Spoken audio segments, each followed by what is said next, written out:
క్రీస్తు న్యాయపీఠం ఎదుట నిలవబడే ధైర్యం నీకున్నదా? క్రీస్తు న్యాయపీఠం ఎదుట నిలవబడే ధైర్యం నీకున్నదా? యేసుక్రీస్తు వారి యొక్క రాకడ 2000 సంవత్సరాల క్రితమే జరిగింది. ఆయన ఈ లోకానికి ఎందుకు వచ్చాడన్న సంగతి చాలా సందర్భాల్లో మనం విన్నాం. ఆయన వచ్చి ఏం చేశాడు? మన యొక్క పాపాలకి, మనకు అంటుకున్నటువంటి పాపాలు దోషాల బట్టి తన సిలువలో బలి అయి మన పాపాలకు విముక్తి కలిగించాడు తన పరిశుద్ధ రక్తం చేత. అంతేకాకుండా యేసుక్రీస్తు వారు తానున్న దినాల్లో తనని హింసించిన వారికి వరకు కానివ్వండి, ఆయన పిడుగుతులతో గుద్దుతున్న వారికి కానివ్వండి, ముళ్ళ కిరీటం పెడుతున్న వారికి కానివ్వండి, పక్కలో బల్లిప పోటుతో గుచ్చుతున్న వారికి కానివ్వండి, ప్రతి ఒక్కరికి యేసుక్రీస్తు వారు క్షమించుకుంటూ వచ్చాడు.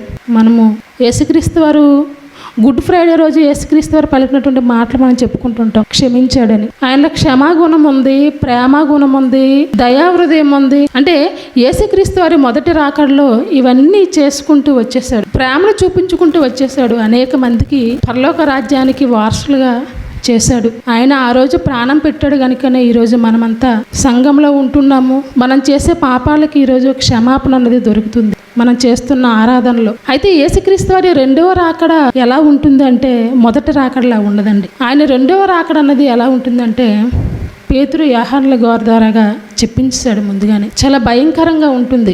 జనం మీదకి జనం వస్తారు, రాజ్యం మీదకి రాజ్యం వస్తుంది. పంచభూతాల చేత ఈ యొక్క ప్రకృతి అంత ఏమైపోతుందంటే లయమైపోతుంది. ఆయన పరలోకంలో అత్యున్నత సింహాసనంపై ఆసీనుడిగా కూర్చుండి నీతిమంతులకు అనీతిమంతులకు తీర్పు తీర్చుతాడంట. అంటే మన మరణం తర్వాత మరో బ్రతుకు ఉంటుంది. మన మరణం తర్వాత మరో బ్రతుకు ఉంటుంది.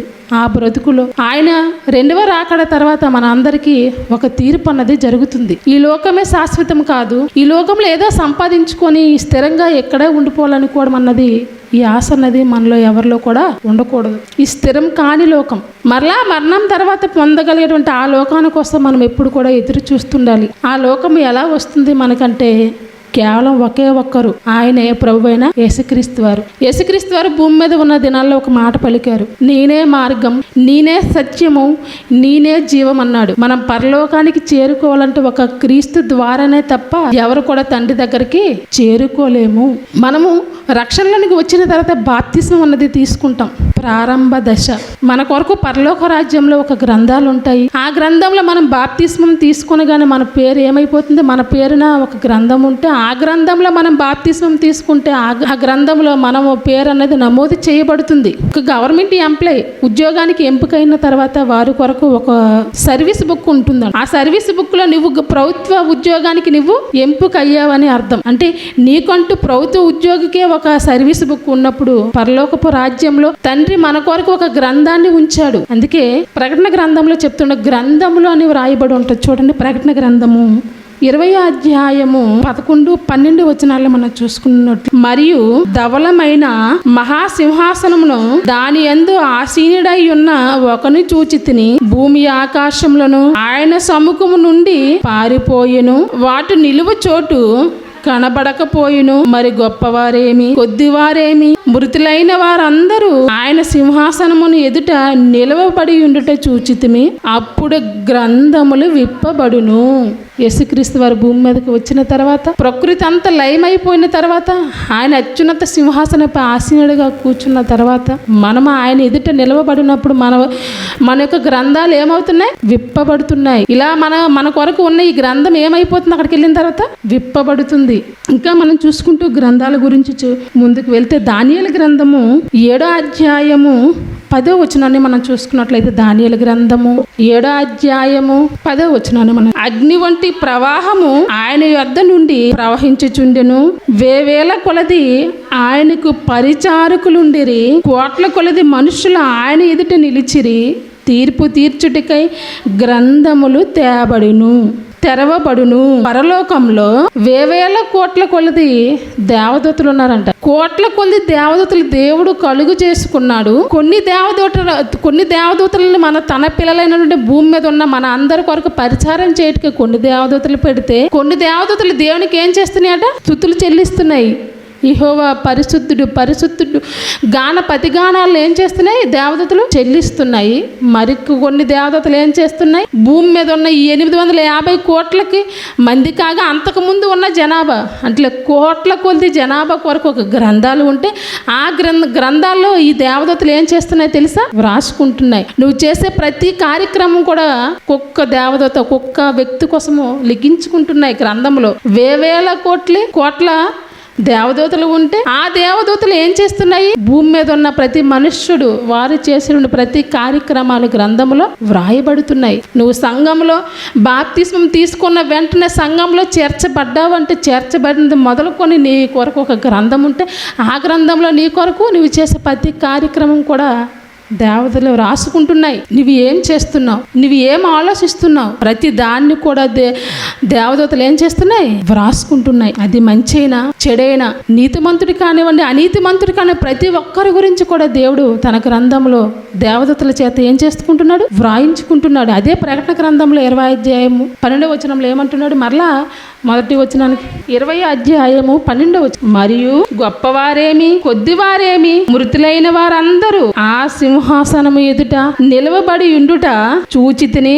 అప్పుడు గ్రంథములు విప్పబడిపోతాయి. మనం చదువుకునే టైంలో టీచర్గా చెప్పేవారు, ఒరే నీ కొరకు ఒక డైరీని మెయింటెనెన్స్ చేసుకోరని. అంటే మనం మెయింటెనెన్స్ చేసుకునే డైరీలోనే మనము ఉదయం మొదలుకొని పడుకునేంత వరకు ఏమి చేస్తున్నాం ప్రతిదీ రాసుకుంటాం. కొన్ని సందర్భాల్లో మనకు అనుకూలంగానే రాసుకుంటామేమో, కానీ మనం చేసే ప్రతి కార్యక్రమాన్ని ప్రతి మాట కానీ ప్రతి చూపు కానీ ప్రతి అడుగు కానీ ప్రతిది కూడా దేవుడు తన గ్రంథంలో రాసుకుంటాడు. దేవుడు న్యాయవంతుడండి, సత్యవంతుడండి. తనదంతా మనము చేసే ప్రతి కార్యక్రమం దేనిని కూడా మర్చిపోడండి. అందరి కోసం కూడా ఆలోచిస్తాడు. మంచివారంటే మంచివారికి తగిన ప్రతిఫలాన్ని ఇస్తాడు. చెప్పాడు ముందుగానే నువ్వు ఈ విధంగా ఉండాలని. అయినా నువ్వు మారకపోతే, అయినా అనీతి కార్యక్రమాలకి నువ్వు పాల్పడితే దేవుడు ప్రతిదీ రాసుకుంటాడు. ఎందుకంటే ఆయన న్యాయవంతుడు, సత్యవంతుడు అనే బైబిలే చెప్తుంది. చూసుకుందాం. రోమాపత్రిక 2వ అధ్యాయము 10వ వచనాన్ని మనం చూసుకున్నట్లయితే, రోమాపత్రిక 2వ అధ్యాయము, దేవుడు పక్షపాతం లేనివాడంట. 2వ అధ్యాయము 11వ వచనం, దేవునికి పక్షపాతం లేదు. నువ్వు చేసే కార్యక్రమాలకి నరకములు వేస్తే దేవుడు నా పట్లేదు అసూయ చూపించడం నువ్వు అనుకుంటావు. నీకు వచ్చే కలిగే కష్టానికి నువ్వు చేసే ప్రవర్తన బట్టి నీకు దేవుడు శోధిస్తే దేవుడు నాకే ఎందుకు ఇలా చేశాడు అనుకుంటావు. కానీ నువ్వు చేసేటువంటి ఆలోచనలు నిర్ణయాల కోసం నువ్వు ఎప్పుడు కూడా జడ్జిమెంట్ అన్నది చేసుకోలేవు. దేవుడు పక్షపాతం లేనివాడండి. అందరూ భూమి మీద ఉన్న ప్రతి వ్యక్తి కూడా దేవునికి ఇష్టమైన వారే. అని ఆ మనిషే దేవుడు ఎందుకో ప్రేమించలేకపోతున్నాడు, దేవుని మనసు అర్థం చేసుకోలేకపోతున్నారు. ఇంకా మనం చూసుకుంటే అదే రోమాపత్రిక 2వ అధ్యాయం 5వ వచనంలో ఏమని వ్రాయబడిందో మనం, నీ కాఠిన్యమును మార్పు పొందని నీ హృదయమును అనుసరించి ఉగ్రత దినమందు అనగా దేవుని న్యాయమైన తీర్పు బయలుపరచబడి దినమందు నీకు నీవే ఉగ్రతను సమకూర్చుకొనిచున్నావు. నీ మనస్సు కాఠిన్యము, వాక్యము వినబడుతున్నా, వాక్యం వినిపించాలని బైబిల్ చెబుతున్నా, బైబిల్ ఘోషిస్తున్నా, ఇంకా వింటున్న కొలది వాక్యాలు రోజు నీ చెవిటిని పడుతున్న కొలది ఇంకా నీ మనసు కఠినపరుచుకుంటున్నావు. అంటే ఏమంటున్నాడు? నీకు నీవే నీ ఉగ్రత దినమందు సమకూర్చుకుంటున్నావు, నీ గొయ్యి నువ్వే తవ్వుకుంటున్నావని చెప్తున్నాడండి దేవుడు. ఎందుకంటే మనం చెప్తున్న మాటలు వింటున్న కొలది మన హృదయంలో ఏం రావాలో తెలుసా? మార్పు వస్తుండాలి, మార్పు కనబడాలి, నీ మనసు మెత్తబడాలి. ఇంకా వాళ్ళు అలాగే చెప్పుకుంటారులే, చెప్పినవన్నీ దేవుడు చెప్పినవన్నీ ఎలా జరిగిస్తాంలే, నువ్వు ఇంకా నీ మనసు కఠినపరుచుకుంటే, ఇంకా చెడ్డ మాటలే, ఏదైతే దేవుడు పలకొద్దన్న మాటలు నువ్వు పలుకుతుంటే, చెయ్యకూడని పనులే చెయ్యొద్దని బైబిల్ నీకు పలుమార్లు ప్రతి ఆదివారం నీకు చెప్తున్నా, అదే చేస్తుంటే, అదే గర్వపు మాటలు నువ్వు వాడుతుంటే దేవుడు ఏమంటున్నాడు తెలుసా? నీ ఉగ్రతను నీవే సమకూర్చుకుంటున్నావు. నీవు ఆడే ప్రతి వ్యర్థమైన మాటకు దేవుడు రాసుకుంటున్నాడండి. ఒక భక్తుడు కనిపిస్తాడండి. దినవృత్తాంతాల 2వ గ్రంథము 35వ అధ్యాయము 25వ వచనం. ఇర్మియా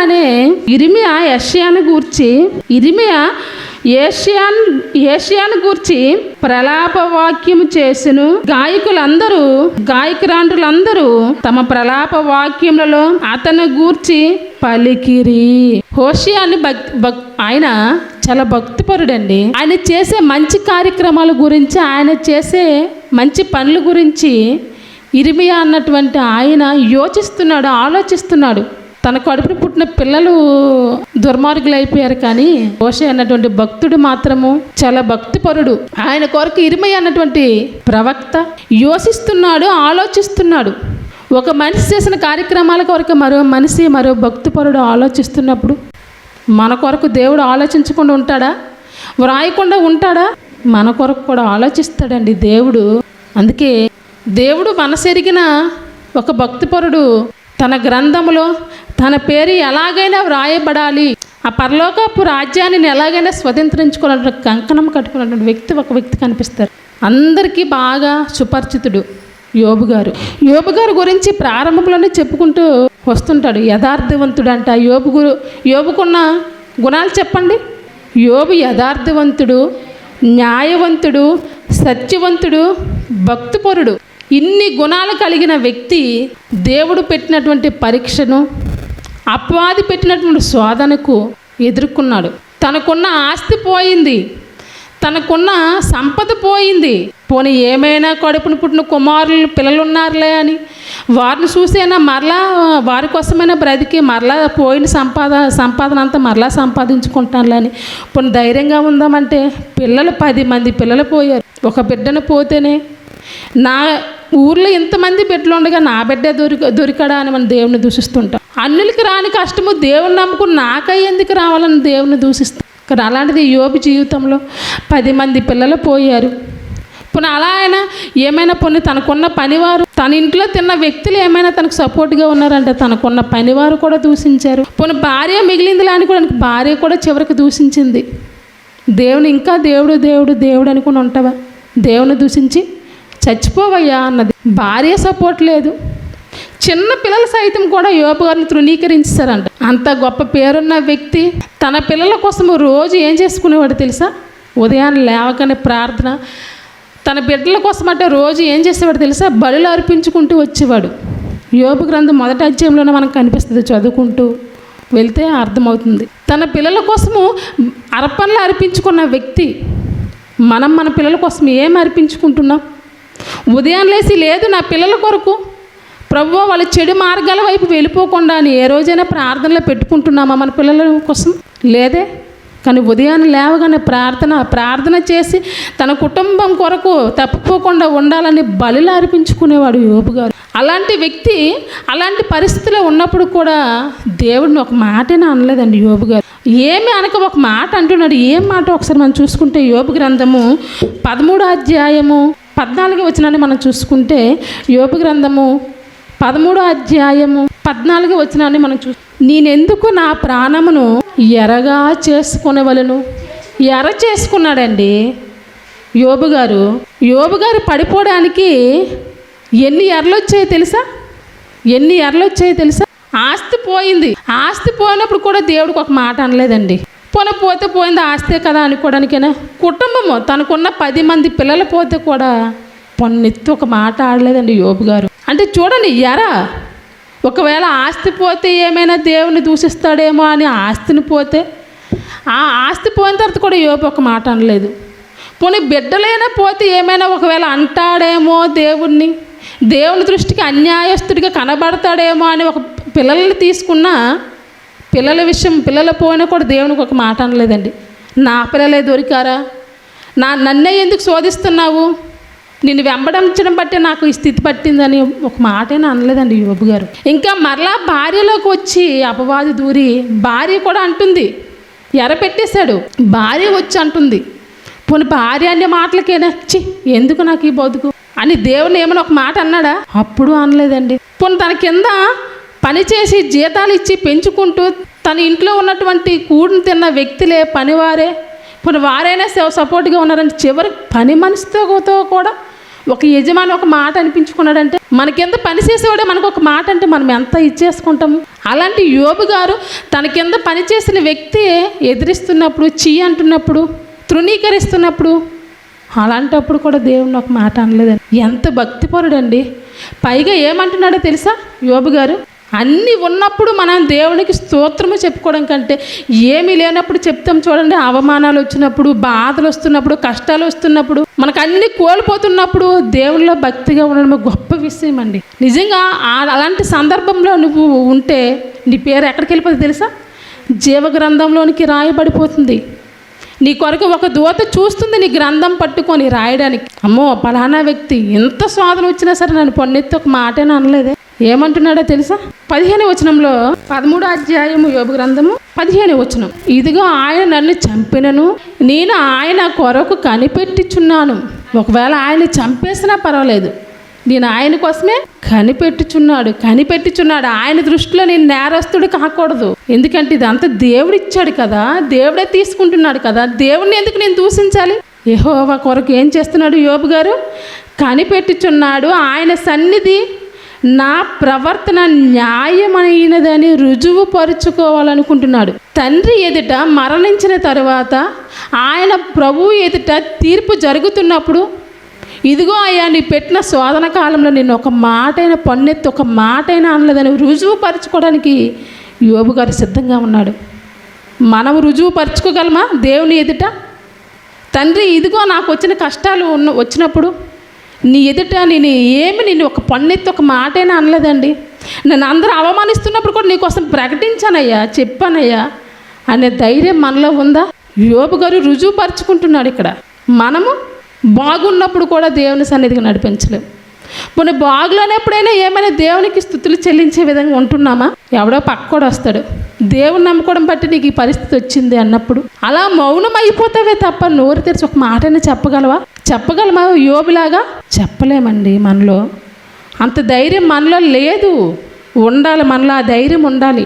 అలా నువ్వు చెప్పావే అనుకో, ఆ సందర్భంలో కూడా నువ్వు వాక్యం చెప్తున్నావే అనుకో, నీ కొరకు ఒక గ్రంథం ఉంటే ఆ గ్రంథంలో నీ కొరకు వ్రాయబడిపోతుంది. అమ్మో ఫలానా నా బిడ్డ ఇంత శోధన వచ్చింది, అయినా నా కొరకు ఇంకా చెప్తూనే ఉంది. అవమానం వచ్చింది, ఇంకా చెప్తూనే ఉంది, నడిపిస్తూనే ఉంది, ఇస్తూనే ఉంది. ఏది చేస్తున్నా, ఇస్తున్నా, ప్రకటిస్తున్నా, నడిపిస్తున్నా ప్రతిది కూడా దేవుడు ఏం చేస్తున్నాడు? తన గ్రంథంలో వ్రాయించుకుంటున్నాడు. ఇంకా అంటున్నాడు యోబు గారు, 19వ అధ్యాయము చూసుకుందాం. 19వ అధ్యాయము 23వ వచనాన్ని మనం చూసుకున్నట్లయితే, యోబు గ్రంథము 19వ అధ్యాయము 23వ వచనాన్ని మనం చూసుకున్నట్లయితే, నా మాటలు వ్రాయబడవలనని నేను ఎంతో కోరుచున్నాను, అవి గ్రంథంలో వ్రాయబడవలనని నేను ఎంతో కోరుచున్నాను. యోబు గారు ఏమంటున్నాడు? నా మాటలు వ్రాయబడవాలని నేను ఎంతో కోరుచున్నాను. ఒక వ్యక్తితో మనం ఫోన్లో మాట్లాడామనుకోండి, రికార్డు చేసుకుంటే చేసుకో, ఎంత ధైర్యంగా మాట్లాడతాము? ఎందుకు? రుజువు చేసుకోవడానికి. ఒక ఫోన్లో మాట్లాడుతున్న మాటలు నువ్వు రికార్డు చేసుకుంటే చేసుకో అని ధైర్యం నువ్వు మాట్లాడుతున్నప్పుడు యోబు గారు ఏమంటున్నాడు తెలుసా? నా మాటలు గ్రంథంలో వ్రాయబడాలి, నా మాటలు వ్రాయబడవాలని నేను ఎంతో కోరుచున్నాను. తండ్రి నేనేం చెప్తున్నాను, నేనేం మాట్లాడుతున్నాను, నా ప్రవర్తన ఎలా ఉందో నువ్వు రాసుకో అయ్యా, రాసుకో అంటే దేవుని కోసం ఎలా ఉన్నాడు కిందకు అంటున్నాడు. తన దీని గురించి చెప్తూ, అవి ఇనప పొగరతో బండ మీద చెక్కబడిన సీసంతో నింపబడి నిత్యము నిలవవలనని నేను ఎంతో కోరుచున్నాను. ఒక బండ మీద ఒక పేరు రాసుకున్నప్పుడు ఆ పేరు పైన సీసం పోస్తారు, అది ఎప్పటికీ చెరిగిపోదు. ఒక బండ మీద రాసే పేరు పైన సీసం పోసినప్పుడు చెరగనప్పుడు పరలోకపు గ్రంథంలో నా పేర్లు ఎప్పుడు కూడా మాసిపోకూడదు, చెరిగిపోకూడదు. అలా ఉండాలి నా గ్రంథంలో నా పేరు. గ్రంథంలో పేరు కొరకు ఈయన ఎలా ఉన్నాడు? తండ్రి ఎదుట రుజువు పరుచుకునేవాడిగా ఉన్నాడు. ఆయనకు వచ్చే కష్టాలతో పోల్చుకుంటే మనది ఏమాత్రము, ఆయనకున్న ఆస్తితో పోల్చుకుంటే మన ఆస్తి ఏమాత్రము, ఆయనకున్న సంపదతో పోల్చుకుంటే మన సంపద ఏమాత్రము, మన సంతానం ఏమాత్రము, మన సంపద ఏమాత్రము, మనకున్న ఆస్తి ఏమాత్రము. దానితో పోల్చుకుంటే, ఆయన సంపాదనతో మనం పోల్చుకుంటే, ఆయనకున్న ఆస్తులతో పోల్చుకుంటే మనది ఏమాత్రమయ్యా లెక్కించుకుంటే ఆయన లెక్కలతో మన లెక్క సరికాదు. అలాంటి వ్యక్తి ఎంత కోల్పోయినా తండ్రి ఎదుట ఎలా ఉన్నాడంటే తన పరిశుద్ధతను రుజువు చేసుకునేవాడిగా ఉన్నాడు. రాసుకో అయ్యా, నా కోసము తీర్పు దినములో నిన్ను ఎదుట నిలవబడగలను అంత ధైర్యంతో ఉన్నటువంటి వ్యక్తి యోబు గారండి. మరో వ్యక్తి కనిపిస్తారు, ఆయనే దావీదు గారు. కీర్తన గ్రంథము 56 అధ్యాయము 8వ వచనాన్ని మనం చూసుకుందాం. నా సంచారములను నీవు లెక్కించి ఉన్నావు, నా కన్నీళ్ళు నీ బుడ్డీలో నుంచబడి ఉన్నవి, అవి నీ కవిలలో కనబడును కదా. నా సంచారములు, దావీదు చేసే ప్రతి ప్రయాణాన్ని దేవుడు ఏం చేస్తున్నాడట? లెక్కించేశాడు, రాసుకున్నాడు. దావీదు చేసే ప్రయాణాలను రాసుకున్నాడు. దావీదు దేవుని కోసము, దేవుని చిత్తం కోసం కష్టపడుతున్నప్పుడు ఆయన పెట్టే కన్నీళ్ళట ఎక్కడ దాచుకున్నాడు? బుడ్డీలో దాచుకున్నాడు. అంతేకాదు, అవి నీ కవిలలో, కవి అంటే అక్కడ పుట్టినోట్లో సంఖ్య ఉంది 1 పుస్తకము, అవి నీ పుస్తకంలో కనబడును కదా. నేనేసే ప్రతి అడుగు, నేనేసే ప్రతి ప్రయాణము, నిన్న చేసే ప్రతి స్థితి కూడా నువ్వు నీ పుస్తకాల్లో రాసుకుంటావయ్యా. నా కన్నీరు నీ బుడ్డీలో దాచుకుంటావయ్యా. అవి తీర్పు దినమందు అవి నీ పుస్తకాల్లో కనబడతావయ్యా. అంటే దేవుడు రాసుకుంటాడని ఒక దావీదుకారుడు, కీర్తనాకారుడు చెప్తున్నాడంటే, ఆయన తండ్రి ఎదుట తీర్పు దినములో ధైర్యంగా తల ఎత్తుకొని నేను ఇది నీ కొరకు చేశానయ్యా అని చెప్పుకోవడానికి ధైర్యంగా ఉన్నాడు ఒక దావీదు గారు. ఒక యోబు గారు ఉన్నారు, ఒక దావీదు గారు ఉన్నారు. మనము తలెత్తుకొని తండ్రి ఎదుట నేను నీ కోసం ఇది చేశానయ్యా అని చెప్పేటువంటి ధైర్యం మనలో ఉందా? ఎవరు చూస్తున్నారులే, నేను ఇచ్చింది ఎవరు చూస్తున్నారు, నేను చేస్తున్న పని ఎవరు చూస్తున్నారు, ఎవరు గుర్తించటం, మనుషులుగా ఎవరు గుర్తించట్లేదు. నేను ఎందుకు చెయ్యాలి, నేను ఎందుకు ఇవ్వాలి, నేను ఎందుకు వెళ్ళాలి సన్నిధికి, నేను ఎందుకు వినాలి అని నువ్వు అనుకుంటున్నావేమో. కానీ నువ్వు ఇచ్చినది మనుషులుగా ఎవరు గుర్తించకపోయినా పరమ తండ్రి అయిన దేవుడు గుర్తుంచుకుంటాడు. తన గ్రంథంలో రాసుకుంటున్నాడు. అందుకే దేవుడు మనల్ని ఎప్పటి నుంచి పరిశీలిస్తున్నాడో తెలుసా? 139 కీర్తన గ్రంథము 139 అధ్యాయము 16వ వచనంలో ఏమని వ్రాయబడిందో చూసుకుంటే, నేను పిండమునై ఉండగా నీ కన్నులు నన్ను చూసెను, నియమింపబడిన దినములలో ఒకటైనను కాక మునిపే నా దినములన్నీ నీ గ్రంథంలో లిఖితములాయును అంటున్నాడు. నువ్వు తల్లి గర్భములో చిన్న బియ్యపు గింజంత ఆకారంలో ఉన్న నువ్వు తల్లి గర్భంలోకి నుండి బయటికి వచ్చిన తర్వాత 60 కేజీలు, 70 కేజీలు, 80 కేజీలు ఇంత భారీ ఆకారాన్ని చెందిన నువ్వు, తల్లి గర్భంలో బియ్యపు గింజగా ఉన్న నువ్వు, తూకానికే రాని నువ్వు అంత చిన్న పరిమాణంలో ఉన్నప్పుడు దేవుడు నిన్ను చూసి తన గ్రంథంలో రాసుకుంటున్నప్పుడు, ఇంత భారీ ఆకారం చేసుకున్న తర్వాత నిన్ను చూడ్డా? బియ్యం గింజగా చూసిన దేవుడు బియ్యం బస్తా అంత వెయిట్కి పెరిగిన మనకు దేవుడు చూస్తాడు. అక్కడ ప్రారంభమైంది ఆయన చూపు. ఆ రోజు తల్లి గర్భంలో పడినది మొదలుకొని ఆ రోజు దేవుని చూపు ప్రారంభమైతే ఈ రోజు వరకు కూడా దేవుడు నిన్ను చూస్తూనే ఉన్నాడు, పరిశీలిస్తూనే ఉన్నాడు. నీ నడక, నీ పడక, ప్రతిదీ కూడా దేవుడు ఏం చేస్తున్నాడు? చూస్తున్నాడు, రాసుకుంటున్నాడు. నువ్వు చేసే ఏ పనైనా ప్రతిదీ డైరీలో కొన్ని నువ్వు రాసుకోలేవేమో. ఉదయం పడుకొని లేచింది మొదలుకొని పడుకునేంత వరకు నువ్వు రాయలేవేమో, కానీ ప్రతిదీ కూడా దేవుడు రాసుకుంటున్నాడు. పెట్టుకున్నాడు సేవకుల్ని, దేవదూతలని, కోటాను కోట్ల దేవదూతలు. ఆ కోటాను కోట్ల అంటే మనుషులమైన మన కొరకు వేవేల కొలదైనటువంటి మనుషులు మన కొరకు రాయించుకున్నట్టుకు పరలోకంలో ఉంచుకున్నాడు దేవుడు. అంటే మనం చేసే ప్రతిది కూడా ఏమైపోతుందంటే వ్రాయబడుతుందండి.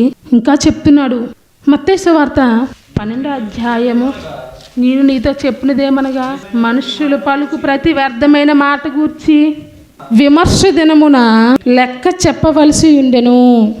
12వ అధ్యాయము అందరు తీసారా? పిల్లలందరూ తీయాల. 12వ అధ్యాయము ఆ మాట అంటర్లైన్ చేసుకోండి, మంచిది. 12వ అధ్యాయము 36, నేను మీతో చెప్పినదేమనగా మనుషులు పలుకు వ్యర్థమైన ప్రతి మాటను గూర్చి విమర్శ దినమున లెక్క చెప్పవలసి ఉన్నది. మనం ఆడే ప్రతి మాట నువ్వు ఏ మాట పలుకుతున్నావా? గర్వపు మాటలా, బూతు మాటలా, అందరూ ఉన్నప్పుడు గౌరవించే మాటలు, ఎవరు లేనప్పుడు తృణీకరించే మాటలు, ప్రతిదీ నువ్వు ఆడే ప్రతి మాట దేవుడు ఏం చేస్తున్నాడు? ఆ మాట కోసమట మనం ఎప్పుడు చెప్పాలి లెక్క? క్రీస్తు న్యాయపీఠం ఎదుట మనం చెప్పాలి. ఎందుకు ఆ మాట పలికావంటే నువ్వు చెప్పాలి. విమర్శన దినమందు నువ్వేం చెప్పాలి? లెక్క చెప్పాలి. అప్పుడు ఏం చెప్తావు? తల దించుకుంటావా? భక్తులు తల ఎత్తుకొని మాట్లాడారు, తండ్రి ఎదుట నా ప్రవర్తన రుజువు చేసుకుంటానని ఒక యోబు అన్నాడు. దావీదు నీ కవులలో నువ్వు రాసుకుంటావా అని భూమి మీద ఉన్నప్పుడు ఆయన చెప్తే నువ్వు తల దించుకుంటావా? ఆయన వారికి ఏ ఆజ్ఞలు ఇచ్చాడు దేవుడు, మనకే అవే ఆజ్ఞలు ఇచ్చాడు కదా. వారు పాటించి పరలోక రాజ్యానికి వెళ్ళి ఆ రాజ్యాన్ని స్వతంత్రించుకోవడానికి తల ఎత్తుకొని మాట్లాడితే నువ్వు ఏ విధంగా ఉన్నావు? అనుదినము సంఘానికి వస్తున్నావు, అనుదినము దేవుని మాటలు వింటున్నావు. ఇంకా గొప్ప విషయం ఏంటో తెలుసా? సోషల్ మీడియా మన చేతిలోకి వచ్చేసింది. అనుదినము మనం వినలేమని, ఆదివారం ఒకరోజే మనం కూడుకుంటున్నామని అనుదినం వినడానికి సోషల్ మీడియా వచ్చేసింది. బైబిల్ని చేతిలో ఉంది, 66 పుస్తకాలు బైబిల్ గ్రంథం ఉంది. ఏం చేస్తున్నాం? మన మాటలు ఎలా ఉన్నాయి? ఎందుకు అనుక్షణం మనతో మన హృదయంతోనే మాట్లాడుతుంది వాక్యం అంటే ప్రతి క్షణం కూడా నీ ప్రవర్తన చాలా జాగ్రత్తగా చూసుకోవాలి, చాలా భయభక్తులు కలిగి ఉండాలి. హెబ్రీ పత్రిక 4వ అధ్యాయము 13వ వచనాన్ని మనం చూసుకుందాం. హెబ్రీ పత్రిక 4వ అధ్యాయము 13వ వచనాన్ని మనం మరియు ఆయన దృష్టికి కనబడని ఏదీ లేదట. నీ వాడే ప్రతి మాటకి లెక్క చెప్తావు. ఎవరు విన్నారులే, ఎవరు చూసారులే, ఎవరు చెప్తారులే, అదంత నిజమా? పరలోక రాజ్యము నిజమా? ఆయన ఎదుట ఇది తీర్పు నిజమా? ఒకళ్ళు సందేశపడుతున్నావేమో. వద్దండి, ఆ సందేహం మనలో రాకూడదు. ఆయన ఎదుట ఆయన దృష్టికి ఏది కనబడదంటూ లేదండి. ప్రతీది తేటతెల్లగా అయిపోతుంది. సొలొమోను గారు రాసినటువంటి ప్రసంగి గ్రంథము 12వ అధ్యాయము 14వ వచనాన్ని మనం చూసుకుందాం. 12వ అధ్యాయము ప్రసంగి గ్రంథం 12వ అధ్యాయము 14వ వచనం. గూఢమైన ప్రతి అంశమును గూర్చి దేవుడు విమర్శ చేయనప్పుడు ఆయన ప్రతి క్రియను అది మంచిదే కానీ చెడ్డదే కానీ తీర్పులోనికి తెచ్చును. నువ్వు చేస్తావు కదా ప్రతి గూఢమైన విషయం, ఏ సంగతి అయినా ప్రతిది కూడా దేవుడు వ్రాయిస్తాడు. విమర్శ దినమందు వచ్చినప్పుడు, తీర్పు దినము ఆ సమయం మన ముందు వచ్చినప్పుడు మంచిదే కానీ చెడ్డదే కానీ ప్రతిది కూడా ఏమొస్తుంది? తీర్పు ఎదుటికి వచ్చేస్తుంది. లిస్ట్ పడిపోతుంది. అలాగా నువ్వేం చేస్తావు, ఇదెందుకు చేస్తావు అన్ని ప్రతిది కూడా దేవుడు లెక్క అడుగుతాడండి నిలబడి. ఇంకా చెప్తున్నాడు కొరింథీయులకు రాసినటువంటి రెండో పత్రిక 5వ అధ్యాయము 10వ వచనం. ఎందుకనగా తాను జరిగించిన క్రియలు చొప్పున అవి మంచివైనను సరే చెడ్డవైనను సరే దేహంతో జరిగించిన వాటి ఫలమును ప్రతివాడు పొందినట్లు మనమందరము క్రీస్తు న్యాయపీఠం ఎదుట ప్రత్యక్షము కావలెను. ఈ దేహాన్ని ధరించుకున్న మనము ఏ పనైనా కానివ్వండి, అది మంచిదా చెడ్డదా, దేవుని కొరకు నువ్వు ఇచ్చేదా, నువ్వు ఆలోచించేదా, నువ్వు చేసేదా, నువ్వు సమర్పించేదా, ఇవ్వనివా, ప్రతిదీ కూడా దేవుడు ఏం చేస్తాడు? వ్రాసుకుంటాడు. క్రీస్తు న్యాయపీఠం ఎదుట మనమంతా ప్రత్యక్షమైపోతాం, నిలవబడతాం.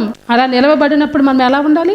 రుజువు చేసుకునేవారుగా ఉండాలి ప్రతి విషయానికి. ఇంకా అందుకే అలా మనం ఆయన ఎదుట మనము నిలవగలవాలి అంటే మనం ఎలా ఉండాలో తెలుసా? పేతురు రాసినటువంటి 2వ పత్రిక 3వ అధ్యాయము 11వ వచనం. పేతురు రాసినటువంటి 2వ పత్రిక 3వ అధ్యాయము 11, 12 వచనాలు.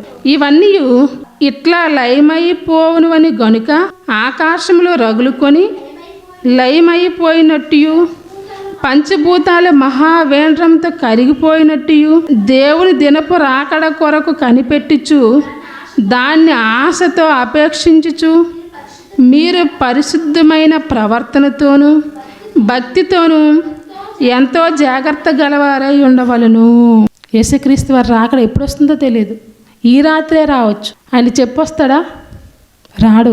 దొంగ వలే వస్తానన్నాడు. ఆయన రాకడ వస్తున్నప్పుడు ఈ చూస్తున్నామే ఈ ప్రకృతి, ఈ భూములు, ఈ తోటలు, ఈ బంగారము, ఇదంతా ఏమైపోద్దట? లయమైపోయే రోజు వస్తుంది. అది ఎప్పుడు అన్నది మనకు తెలియదు, కానీ అది ఎప్పుడు సంభవిస్తుందో తెలియదు. కాబట్టి మనము ఎలా ఉండాలట? రుజువు చేసుకోవడానికి మనం ఎలా ఉండాలి? పరిశుద్ధమైన ప్రవర్తనతోనూ భక్తితోనూ ఎంతో జాగ్రత్త గలవారై ఉండాలట. పరిశుద్ధమైన ప్రవర్తన. రేపు ఏ కష్టం, ఇప్పుడున్న రోగాలకి రేపు ఏ కష్టం వస్తుందో తెలియని రోజులు. ఎంతోమంది తెలివిగా ఏం చేస్తారు? బ్యాంక్ బ్యాలెన్స్ అన్నది ఎంతో కొంత దాచుకుంటారు. ఎందుకంటే ఏ రోజుకి ఏ కష్టం వస్తుందో తెలియదు. 2 రూపాయలు దాచుకుంటే రేపు పొద్దున కష్టం వచ్చినప్పుడు ఎవరి గడపకు వెళ్ళి చేయి చాపకుండా ఉండాలని. ఒక కష్టం వస్తున్నప్పుడే ఎలా ఉంటుందో తెలియదని డబ్బులు దాచుకున్న మనము, ముందుగా జాగ్రత్త పడుతున్న మనము, దేవుని ఉగ్రత దినము, దేవుని ఉగ్రత కాపుని ఈ రాత్రే మనం ప్రాణం అడిగే ముందు వరకు మనం ఎలా ఉండాలి? పరిశుద్ధమైన ప్రవర్తన, భక్తి. ఈ భక్తి ఎలా ఉంటుంది అని మీరు అనుకోవచ్చు. భక్తి అనేది ఎలా కనబడుతుంది అంటే క్రియల రూపంగానే కనబడుతుంది. బాలుడి కోసం చెప్తూ బాలుడు నడవలసిన త్రోవలు ఎలా ఉన్నాయో, వాడు మంచివాడా చెడ్డవాడా అని తల్లిదండ్రులకు తెలియాలి అంటే దేని బట్టి మనం చెప్పగలమో తెలుసా? వారు నడిచే నడకల బట్టి, వారి క్రియలు బట్టి, వారు చేసే పనులు బట్టి వాడు మంచివాడా చెడ్డవాడా అని మనం చెప్పగలం.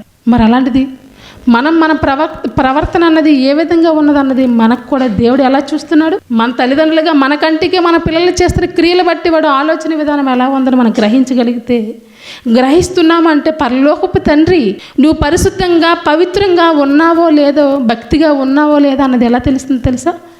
మనం చేసే కార్యక్రమాలు బట్టి, మనం ఆలోచించే విధానాన్ని బట్టి, మన హృదయం ఆలోచనలు బట్టి దేవుడు గ్రహిస్తాడు. అందుకే దేవుడు ఎంత గొప్పవాడో తెలుసా? మనం హృదయంలోకి తలంపు రాకముందే గ్రహించినటువంటి సమర్థుడు, గొప్పవాడు మన తండ్రి. హృదయ రాష్ట్రాలు ఎరుగుతుంటే ఆయన మన హృదయం ఎలా ఉంది? పరిశుద్ధంగా ఉందా? మన ప్రవర్తన బాగుందా? మనుషులు ఎదుట ప్రవర్తన ఒప్పించుకోవడానికి వాళ్ళ ఎదుట మనం మంచిగా ఉనిపోతే సరిపోతుంది, వాళ్ళు ఒప్పుకుంటారు. కానీ దేవుడు ఎలా చూస్తారో తెలుసా? మనుషులు మనం నడిచే ప్రవర్తన చూస్తారు, కానీ దేవుడు మన హృదయాన్నే చూస్తాడు. అంత పరిశుద్ధమైనటువంటి ప్రవర్తనతో మనం ఉండాలి. మరలా ప్రకటన గ్రంథంకి వచ్చేద్దాం. ప్రకటన గ్రంథము 20వ అధ్యాయము 12వ వచనం నుండి మనం చూసుకుంటే, 12వ వచనాన్ని మనం చూసుకున్నట్లయితే 20వ అధ్యాయము, మరియు గొప్పవారేమి కొద్దివారేమి మృతులైన వారందరూ ఆ సింహాసనం ఎదుట నిలవబడి ఉండుట చూచితిమి. అప్పుడు గ్రంథములు విప్పబడును, మరియు జీవగ్రంథమును వేరొక గ్రంథము కూడా విప్పబడును. ఆ గ్రంథము యందు వ్రాయబడి ఉన్న వాటిని బట్టి తమ క్రియల చొప్పున మృతులు తీర్పు పొందిరి. ఎలా తీర్పు పొందుతారట? మనం చేసే క్రియలు బట్టి మనకు తీర్పు జరుగుతుంది. ఇంకా చెప్తున్నాడు, మత్తయి సువార్త 25వ అధ్యాయం 4వ వచనాన్ని చూసుకుందాం. మత్తయి సువార్త 25వ అధ్యాయము. అప్పుడు రాజు తన కుడివైపునున్న వారిని చూసి నా తండ్రి చేత ఆశీర్వదింపబడిన వారిలారా రండి, లోకం పుట్టినది మొదలుకొని మీ కొరకు స్థిరపరిచిన రాజ్యమును స్వతంత్రించుకొనిడి. లోకం పుట్టినది మొదలుకొని ఈ భూమి పునాది వేయాలని, భూమి మీద నా పిల్లలు ఉండాలని ఎప్పుడైతే సంకల్పము కానీ భూమికి పునాది వేశాడో దేవుడు, అది మొదలు ఇక్కడ ఏ పని జరుగుతుంది? పరలోకపు రాజ్యంలో కూడా మన కొరకు ఏమి కట్టడం జరుగుతుంది? పరలోకపు రాజ్యాన్ని నిర్మాణం జరుగుతుంది. అదే చెప్తున్నాడు దేవుడు. అప్పుడు రాజు తన కుడివైపునున్న వారిని చూసి నా తండ్రి చేత ఆశీర్వదింపబడిన వారులారా, లోకం పుట్టినది మొదలుకొని మీ కొరకు స్థిరపరిచిన రాజ్యాన్ని ఏం చేసుకోమంటున్నాడు? పరలోకపు రాజ్యాన్ని స్వతంత్రించుకోమంటున్నాడు. ఎందుకు కుడివైపున ఉన్నవారనే చెప్తున్నాడంటే, కుడివైపున ఉన్నవారు భక్తిపరులండి. దేవుని కోసం అర్పించారు, తమ ప్రాణాలను అర్పించుకున్నారు. ఆకలి కొనివారు ఉన్నవారికి ఆకలి తీర్చారు, బాధల్లో ఉన్నవారికి పరామర్శించారు. అనేక మందికి దేవుని వాక్యాన్ని చెప్పి, పల్లెనక పట్టణమనక దేవుని వాక్యాలను చెప్పి దేవుని వద్దకు నడిపించిన వారు. కుడివైపున ఉన్నవారు ఏం చేశారు? నీతి కార్యాలు చేశారు, పరిశుద్ధమైన ప్రవర్తన కలిగి ఉన్నారు. వారంతా ఎక్కడున్నారు? కుడివైపున ఉన్నారు. ఉన్నవారికి ఏమిస్తున్నాడు దేవుడు? పరలోకపు రాజ్యాన్ని స్వతంత్రించుకోండి, తీసుకోండి, ఆనందించండి. భూమి మీద ఉన్నప్పుడు అనేక బాధలు పడ్డావు కదా, నా కోసం ప్రకటిస్తున్నప్పుడు అవమానం పడ్డావు, ఆకలితో ఉన్నావు, డబ్బులు లేని రాత్రులు గడిపావు. అబ్బో ఎన్ని కష్టాలు! ఇక్కడ అలాంటి కష్టాలు ఉండవయ్యా. భూమి మీద నువ్వు పడ్డావు, ఇక్కడ నువ్వేం చేయాలి? స్వతంత్రుడిగా ఆనందంగా, ఏ బాధ లేదు, కన్నీళ్ళు ఉండవు, వేదన ఉండదు, బాధ ఉండదు, ఏముండదు, ఆనందంగా ఉండే లోకము. ఆ లోకానికి ఎవరు వెళ్ళిపోయారు? కుడివైపున ఉన్నవారు వెళ్ళిపోయారు. ఎడం వైపున ఉన్నవారు ఎక్కడికి వెళ్ళిపోయారు? 41వ వచనంలో. అప్పుడు ఆయన ఎడం వైపు ఉండి వారిని చూసి, శపింపబడిన వారిలారా, నన్ను విడిచి అపవాదిని వాని దూతలకును సిద్ధపరిచిన నిత్యాగ్నిలోనికి పోవుడి. భూమి మీద ఉన్నావు, వాక్యం నీ చెవును పడుతుంది, అయినా కానలే, ఆ రోజు విన్నాను, ఆ రోజుకి అయిపోయింది. నేనెందుకు ఇవ్వాలి, నేనెందుకు పెట్టాలి, నేనెందుకు వెళ్ళాలి, నేనెందుకు ఆ ప్రయాణం చేయాలి, నాకు అవసరం లేదు. అపవాది వేసే ఎరకు నువ్వు పడిపోయావు. యోబుకు కూడా తన కుటుంబం చేత ఎర వేయించాడు అపవాది. అయినా ఎరగా పెట్టినన్నిటి కోసం అపవాది పెట్టిన ఎరలకి యోబు లొంగిపోలేదు. కానీ ఈరోజు మన చుట్టూ కూడా అనేకమైనటువంటి ఎరలు ఉన్నాయి. ఆస్తి, బంగారమా, కుటుంబమా, మరొకటి అబ్బో ఎన్ని ఎరలు వచ్చేసాయి. అన్నిటికంటే పెద్ద ఎర మొబైల్. ఈరోజు సన్నిధికి రావడానికి ఇష్టపెట్టుకోరు, కానీ ఫోన్ ముందు కూర్చోడానికి ఎంత ఇష్టపడతారండి మనుషులు. ఎంత సమయాన్ని వినియోగిస్తారండి ఫోన్లో చూడడానికి. అదే ఫోన్లో నీ వాక్యం చూడడానికి అంత ఇంట్రెస్ట్ పుడుతుందా? పుట్టదే. అపవాది వేసి ఎరకు నువ్వు పడిపోయావు. తర్వాత క్రీస్తు న్యాయపీఠం ఎదుట నువ్వు ఎక్కడుంటావు? అపవాదికి సిద్ధపరిచిన లోకం ఉంది కదా, పాతాళ లోకము, కఠినమైన లోకము, అగ్నిలోకము. ఆ లోకానికి మీరందరూ ఏమవుతారు? తోసివేయబడతారు. ఎవరు? ఎడమ చేతి వైపు ఉన్నవారు. కుడి చేతి వైపు ఉన్నవారు పైకి ఎత్తబడతారు. ఎడమ చేతి వైపు ఉన్నవారు ఎక్కడికి వెళ్తారు? భూమి కింద ఉన్న లోకానికి వెళ్ళిపోతారు. ఎందుకు ఈ విషయం చెప్పాను అంటే, మనం ఎలా ఉన్నాం? క్రీస్తు న్యాయపీఠం ఎదుట నిలవబడే ధైర్యం మనలో ఉందా?